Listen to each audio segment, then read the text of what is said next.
Calma aí, vamos filmar todo mundo junto, que assim ele explica o que é? É, explica de uma vez. Vem cá, só pra você não ficar louco. Sabe o que acontece? A gente dá reflexo, a gente tem que ficar de lado. É, daí também dá. Mas vai todo mundo tá passando, é melhor olhar pra gente. Não tem muita saída, né? Não tem muita saída. Vamos lá. Aí eu diminuo. Eu já postei várias vezes sobre Light Elétrica e agora a gente achou uma aqui no Brasil. Ela é bem legal, dá pra ela é Define ela é pra colocar a intensidade, né?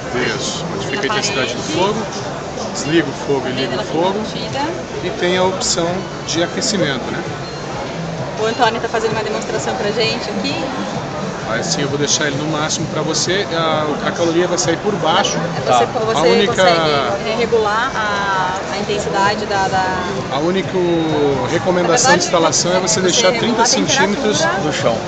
acima do chão. Como se fosse Porque o aquecimento sai aqui Sai por por baixo. baixo. Senão você não vai ter aquecimento nenhum. E esquenta bastante mesmo. E daí eu também regulo a caloria. Diminuo ela também, entendeu? Ela chega às lojas. Dá um tchauzinho. Ela chega às lojas.